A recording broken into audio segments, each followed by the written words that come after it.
Roommate caught me washing her favorite mug daily to see her happy dance. Now she knows I noticed and secretly cherished it. I, 30 male, share an apartment with my friend, 30F, I'll call her Gwen. Gwen has a lot of mugs, more than will fit in the cup cupboard all at once. So she rotates them seasonally, she loves swapping them out. I asked why and she says it's like getting new mugs every couple months. But there are 2 mugs in her collection that never leave the kitchen. They are rarely in the cupboard because the second they are washed she uses them again. We have a dishwasher, but it's broken. Part of our chore division is that we each take care of our own dishes. The thing is I know she doesn't like doing her dishes, it's a sensory thing, but she insisted that we do our own dishes and I thought that was pretty fair. I also know that Gwen's most favorite is her Spider-Man mug. She's never told me that, I can just tell because the Spider-Man mug gets picked before any of the others when it's clean. I know this because I see it in the sink every day for her to wash before bed with her other dishes from the day. There were times that her dishes sat for a couple days before she could force herself to work through the sensory issues and get them done. It never got to the point of smelling bad, and she apologized every time for any dishes she left overnight. I truly did not mind when that happened. I understand the sensory issues and I'm proud of her for keeping on top of it as much as she was. Now comes the part I need to get off my chest. The background info was important, I promise. Every time Gwen realizes she can use her Spider-Man mug she dances an adorable happy dance while making her tea for the morning. She doesn't seem to realize she's dancing, or doesn't realize I noticed her dancing. Either way, it's my favorite part of the day when I'm getting ready for work and she dances a happy dance while getting her breakfast because she gets to use her Spider-Man mug every single morning. It seriously cheers her up and she's been a lot more positive throughout the day since I started doing this. Gwen found me washing her dishes last week. I had been doing them for a while, but this was the first time she walked in and caught me bubble-handed washing her Spider-Man mug. Not gonna lie, I panicked. She thanked me for helping her and then asked why I started to do her dishes too. She even asked if I was annoyed by her dishes when she left them. This was absolutely not the case, but I couldn't tell her I watch her happy dances. That's creepy, right? But it's so cute and makes me so happy to see her so happy. If she knew I watched her dance she would feel self-conscious and stop doing them. She's pretty shy about stuff like that. She won't sing in front of anyone, but singing is one of her favorite things to do and I've caught her singing along to her music before she realizes I'm home more than she realizes. I also pretend not to notice when that happens. She has a really pretty voice. So yeah, I couldn't tell her why I'm really doing her dishes or I would lose my favorite part of my day. I told her I like to get mine done every night. It's something my mom always told me to do. I was already there so it wasn't a big deal to do hers too. It saves water and she does a few of the household chores that I hate because she likes them. So I don't mind doing this one tiny extra chore that she doesn't like. I feel like I was pretty obviously not telling the truth, but I think she believed me lol. She didn't tell me to stop and she hasn't brought it up since she caught me. So I still get to see her happy dances when she goes in the kitchen and sees her Spider-Man mug ready for her to start the day. Update 1. A couple days ago I made a post at 3 in the morning to confess to doing my roommate's dishes because I secretly love to watch her do a happy dance when she sees her favorite mug is clean for her to use again. That post changed our lives and I'm only being a little dramatic by saying that. I gotta say thanks to everyone who upvoted and commented on my original post. I'm still shook at just how many people read about me and my mug happy best friend. The amount of people saying my post made them smile or reminded them of their own friendships or significant others has kept me smiling for days. I'm kind of into making people happy, if that wasn't already obvious, so the fact that so many people had even a moment of positivity because of me has been awesome. When I made that original post it was because I just wanted to tell someone about the mug dancing but I knew Gwen wouldn't like it if I told anyone we knew so I came to Reddit to shout too. The Void and oh boy, did the Void shout back. There were so many comments asking if I really thought we were just friends, and I'll be honest when I made that post we absolutely were just friends. We had never talked about being more than friends and I was happy being friends because we have an amazing friendship. I hadn't really thought about there being a possibility for more because dating was always something I planned to do when I had my life together or when I had more money. I never let myself consider what I was missing out on by waiting for the right time. Her finding my post opened up the chance for Gwen and I to talk about things that we hadn't before, and over breakfast that morning we found where we stood with each other and what we thought things could look like moving forward depending on what we both agreed was the best course. We didn't make any solid plans or decisions and didn't want to rush into something that would ruin the good we already had going for us, but I'll admit I was hoping for a specific outcome. There was one comment on that first post that had really caught my attention. To paraphrase, they told me to think about how I would feel if someone else got to see Gwen do her happy mug dance instead of me, and it hit me so hard. I didn't mind the idea of someone else seeing her so happy. I just don't know if anyone she dates would notice what I did and decide to do what I did. What if they didn't care or didn't think it was that important or any of the other things I do to make her laugh or smile? I really didn't like the thought of not being there to make sure she has that extra reason to smile in the morning. Gwen wants me to admit that I'm a sappy moron because I teared up writing this. I'm a sensitive man in touch with my emotions and you know you love it, so shut at you. To all the people saying it's possible for platonic relationships to be like ours, you are absolutely correct. Our friend group is very open with physical and verbal affection and we help each other all time with big and small things. We all say I love you to each other, it's just normal communication for us as a group, not just between Gwen and I honestly. If I hadn't made my original post I'm not sure when or if we would have gotten to the point we are now. Maybe we would have continued as we were and that would have been just as happy of an outcome, just a different one, like a choose your own adventure with multiple options for a good resolution. Which brings me to the actual update. Gwen and I agreed we want to try dating. We aren't putting a new label on our relationship yet, but our first date is next week. I'm making it all a surprise. Gwen helped write this post and will be reading the comments so I can't give any details, but it's going to be the best first date she has ever been on, or I'll eat my candy corn patterned socks. I think she might be the one for me and I'm going to take every chance I can to make sure she thinks the same about me. Y'all are the best and we love you. Update 2. I pulled off the surprise. I didn't sleep the night before because I'm an overachiever when it comes to overthinking, but by the time her alarm went off I had a kettle rumbling on the stove, a web of blue painter's tape arrows on the floor, from her door to the kitchen, and a note tucked into the mug that said Ticket 1. Redeem for tea, breakfast, and me not staring at your happy dance like a goblin. She came out in an oversized sweatshirt with pillow lines on her face and caught sight of the tape trail and just started laughing before she'd even read the note. She pretended she didn't see me watch her but she smiled into the mug on purpose this time and did the tiniest shoulder wiggle like she was counting it as a dance on a technicality. If you've ever tried to pretend you weren't grinning while holding hot tea you know the exact face. I was doomed from the first shimmy. The day was a bunch of little stupidly specific things that I knew she'd like layered together until it felt like this. Us-shaped thing. I booked a pottery painting spot because she loves mugs and because I thought it would be cool if we made each other one. She put on these thin brush gloves they had because textures can be weird sometimes and then she roasted me for 10 minutes for looking like I was disarming a bomb every time I dipped a brush in glaze. She kept hiding tiny spiders in the pattern so every time I turned the mug I'd catch another one peeking from behind a swipe. For mine I tried to paint a skyline with a little red-blue blur swinging between buildings and it looked like a bean in a cape. She said it was abstract and kissed my cheek for effort, which, yes, I did go completely silent after because my brain decided to buffer like a dial-up modem. The lady at the studio said they'd be ready for pickup later in the week and stamped the bottoms with the date. I didn't realize I cared about stamps on the bottoms of ceramics until a stranger quietly decided a small piece of our day gets to live under glaze forever. It felt important. After that we wandered through a record store where she sang under her breath to a song she says she hates, Liar, and we split a sandwich too big for a normal human face and I carried napkins like a parade float because I know sauce is our household nemesis. Then it started to rain, the kind of rain that means business. The sidewalk steam up, hair curls back on itself, you can smell the ozone kind of rain. We ducked under an awning and she tugged my sleeve and said I dare you, very serious, and just stepped right out into it like a rom-com dared her to. I followed because I am weak for dares and also for her, and we were soaked in 30 seconds and it did that weird brain cleanse thing water sometimes does to a day. We danced like absolute idiots in front of a closed bakery, she spun and almost ate it on a slick tile, I caught her by the waist, we both swore in sync, and then we kissed. No angels sang. Someone inside the bakery definitely saw us and definitely laughed. It was still perfect. I had one more trick. We went home to change into dry stuff and I told her I had to check the thermostat, which was a lie because what I did was plug in a tiny projector I panic bought at 2 in the morning and clip a sheet up across our living room wall. I'd tested it during my overnight mania spiral, so all I had to do was hit play. I'd cued Spider-Verse because I'm not subtle and also because she always picks it when she wants something that feels like home. I strung dollar store lights around the doorway to the kitchen so the glow spilled over the counters, and I put the mug dead center like a very honored guest. We sat on the floor in fuzzy socks with a bowl of popcorn that had more M&Ms than kernels because I'm a monster and we watched. She put her head on my shoulder without asking, which is my new favorite thing anyone has ever done in my vicinity, and at some point she looked up at me during one of those ridiculous it's about choice not power scenes and mouthed hi like she had a secret even though we both knew we'd already said everything we needed to in the rain. I said hi back because my smoothness knows no bounds. I lost the sock bet.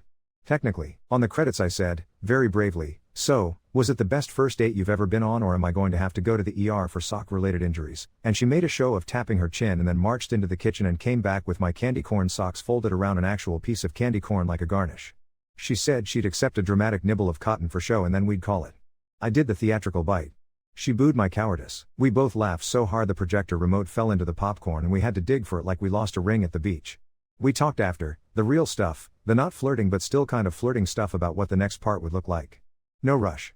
No weird new rules written in stone. But we both like the idea that if one of us wants to kiss the other one in the cereal aisle, we're the right people for that. It felt easy. She circled exclusive on an imaginary clipboard with her finger and I stamped it. Official. We both went to bed needing different things out of the quiet and somehow both got them. The week after that was this gentle slide from what we were into something more without losing the first part. We still yell through closed doors that the other person should claim the hot water before it mysteriously becomes Arctic.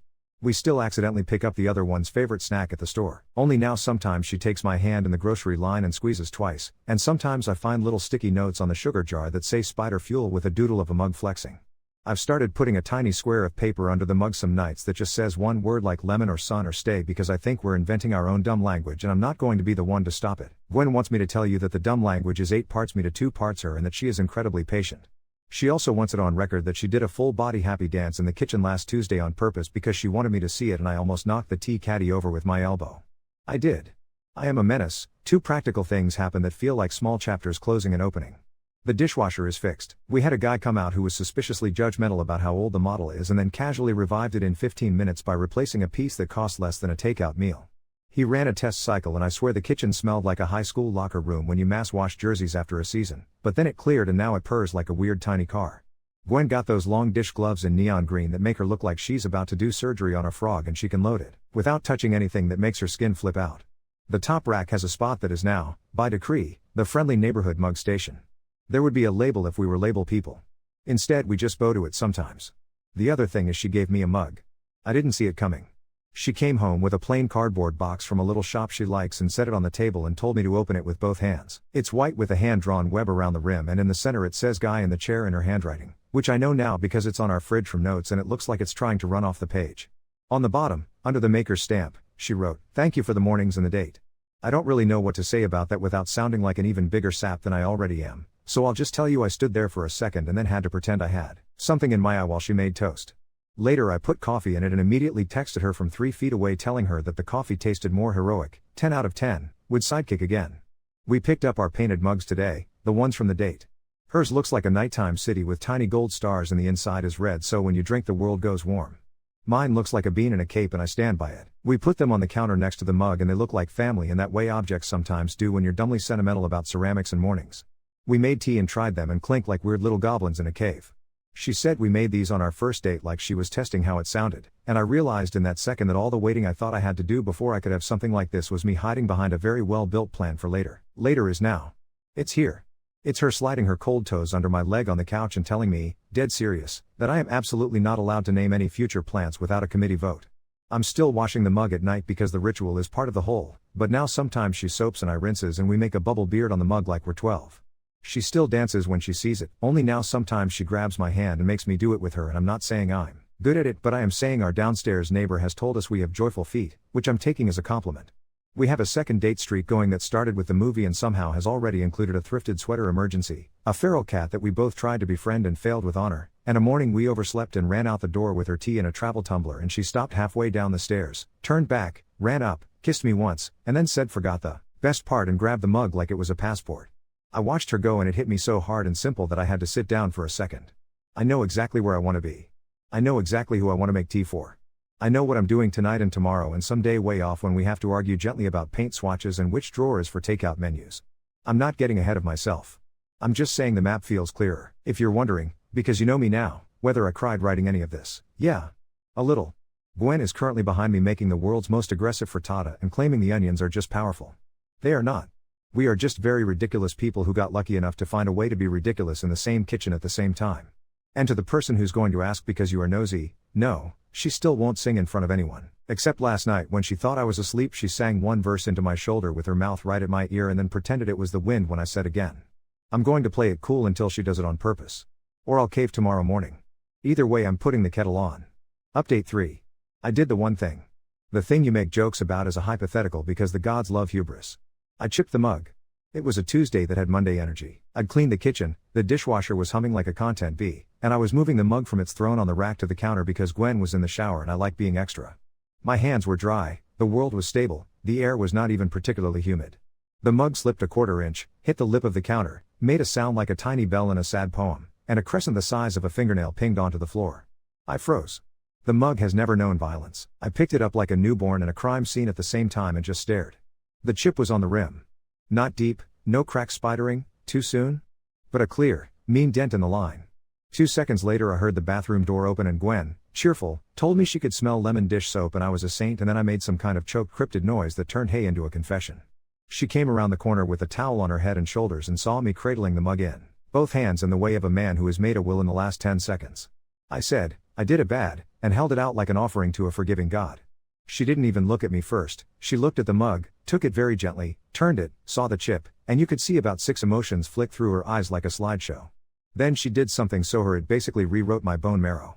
She put the mug down carefully, put both hands on my cheeks, and said, "Hey. It's okay. It's a mug." She wants me to note that yes, she did immediately blow out a breath and then say, "Well. It's the mug," because honesty matters and she is not made of stone. We stood there with a small ring of enamel teeth on the mat like we were in a weird modern art installation about attachment, and then she said, "We can fix it." I googled like a man trying to summon a priest, and 3 YouTube videos later we were at a craft store buying food safe epoxy and a tiny kit with gold powder because, apparently the universe invented kintsugi specifically so 2 idiots like us could turn a panic into a project. I set up a workspace with plastic and painter's tape like the mug was about to give birth, and she read the instructions out loud in this slow careful voice she uses when her brain is doing the sensory math, and we mixed resin like a tiny alchemy experiment. I held the chipped shard in tweezers and she painted the glue, and when we pressed it in it made this soft sound like it was clicking home. We filled the hairline with the gold mix and neither of us breathed for an inappropriate amount of time. We left it to cure and went for a walk because staring at anything you want to fix never helps. It had rained and the sidewalk worms were out in force, so we saved about 15 of them from becoming tragedies, and she did voices for 3 of them while I pretended not to encourage it. When we came back, the glue had set and the rim had this thin seam of gold like someone had traced its history with a highlighter. She lifted it and ran her thumb over it and smiled in this way that felt older than the apartment. "Now it looks like how it feels," she said. I didn't even wait to pretend I wasn't crying. I hugged her with the mug between us like a relic, and she laughed into the top of my head and said, "Break any one of my plates and I'm going feral, but this gets a pass." She insists I add that the plates are vintage, and by vintage she means older than both of us put together, and I am not to test her. The gold scar has changed the mornings in this tiny way that is somehow huge. She still does her happy dance. She kisses her finger, touches the seam like a superstition, and then taps my shoulder with it like we're starting a game. She told me the first night she dreams in colors more now. I'm not saying that's because of epoxy, but if the craft store wants to sponsor our relationship, call me. 2 days after we fixed it, the power went out across our block in the kind of snap that feels personal. The apartment made the exact silence you can hear, and I did a very smooth cool ambience, while internally counting the food in our fridge like a doomsday prepper. Gwen already had the emergency candle stash, lemon cake, and those clicky little tea lights that look like scooped out stars. We built a nest in the living room with blankets pulled from everywhere, and the projector was dead because the universe likes a theme, so we made shadow puppets on the wall. She made a spider with her fingers that actually looked like a spider and then made it drink from the mug and told me its name was Sir Sip Salad, and I'm still not over it. We ate cereal slowly so the milk was cold longer, and she sang one full song into the dark like the lights were listening. She picked a song from that animated movie with the boy on the rooftop making choices, and I didn't pretend I was asleep this time. I let my face do that thing where you can hear love in it, and she put her foot on mine under the blanket like sealing a contract. It was stupidly romantic for 2 people who were, 15 minutes earlier, trying to decide whether the cheese would survive. The next new thing was less adorable and more adult, by which I mean we met each other's families on purpose. I went first. We drove to her mom's house because her mom had something for you in the tone that could mean pie or a background check. Gwen wore her hair in a braid and squeezed my hand exactly 3 times on the way in, and her mom hugged me like I'd been expected for years. There was pie. There was also a shoebox. After we ate and I had successfully not insulted the heirloom salt, it is a thing, her mom put the shoebox on the table and told Gwen to open it. Inside were tiny mugs. Doll mugs, kid mugs with chipped handles and paint rubbed off where small hands had loved them shiny. There was a miniature one with painted strawberries, one with a chipped blue rim that my heart recognized immediately because certain shapes nest in you, and one that had a Spider-Man sticker scabbed to the side under old glue. "You used to insist on matching your cartoons," her mom said, and Gwen went brighter than the kitchen light bulb and said, "Mom."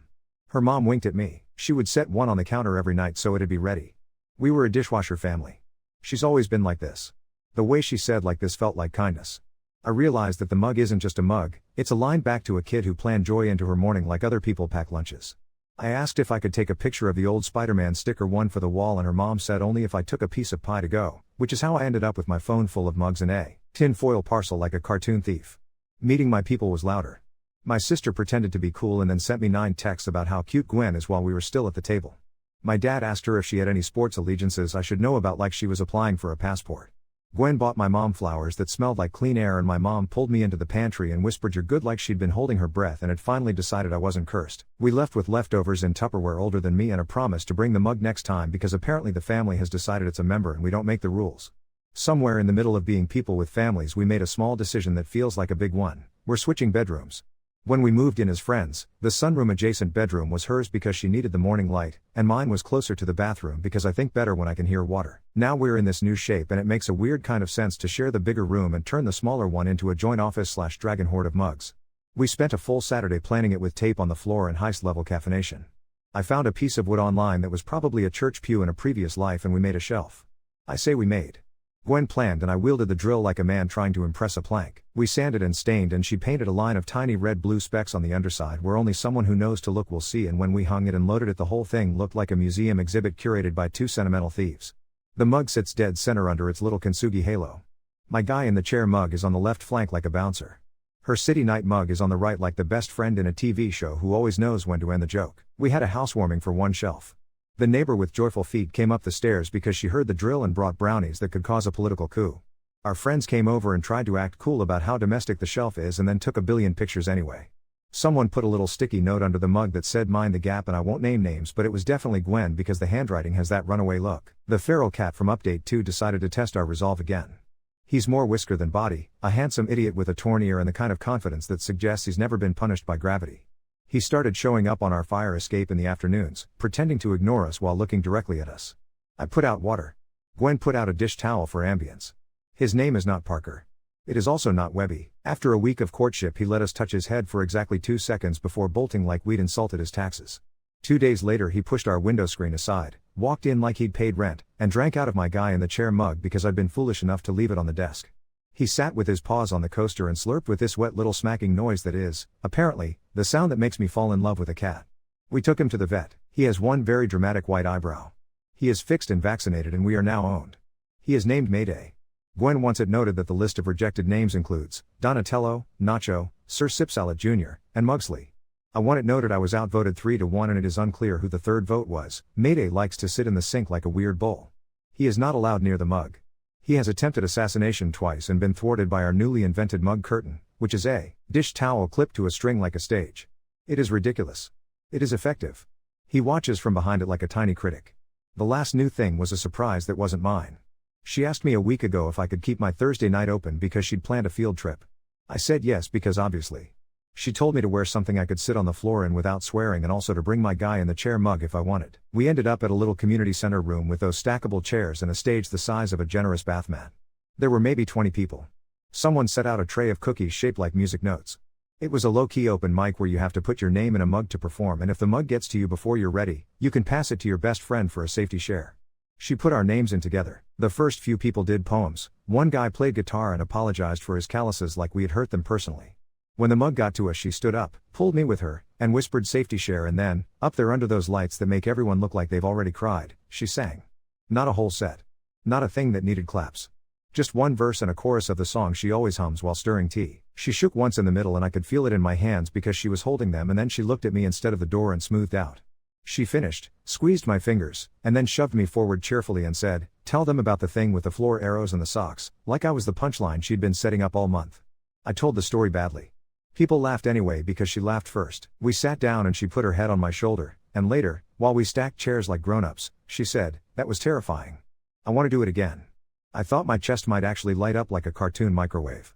Small things are new and I keep wanting to tell someone because they feel like evidence that we're building us out of all these tiny bricks. There's a new dent in the couch where we always meet halfway. The apartment smells like the stubborn plant she insisted we could rehabilitate and that I named Jeff without a committee vote. We are in talks. She wrote gold as a color and a verb on the whiteboard by the fridge and I pretended not to notice, and then wrote mug as a noun and a destiny under it because I'm insufferable. She started keeping a little bag of lemon slices in the freezer because she likes the sound it makes when they hit the mug walls. I saved the tiny chip from the floor in a matchbox because I'm a raccoon in a cardigan, and one day when we are packing this place up to move to a kitchen with actual counter space, I want to find it and hate myself and then love myself for keeping it. We're okay. Better than okay. There's a rhythm that didn't exist before and somehow we both know the steps even when we stumble. This morning she did the dance, kissed her finger, tapped the gold seam, looked at me over the steam and said, "We're gonna be late," and then made no move to hurry. We were, shockingly, not on time. Somehow the world went on, casually, rudely, gloriously. The dishwasher beeped. Mayday knocked a pen off the table with all the focus of a surgeon. She sang a line of something brand new in the hall without the cover of dark and didn't pretend it was the wind when I said again. She rolled her eyes, did it again anyway, and I thought, I know exactly what I'm doing tonight. The kettle's already on.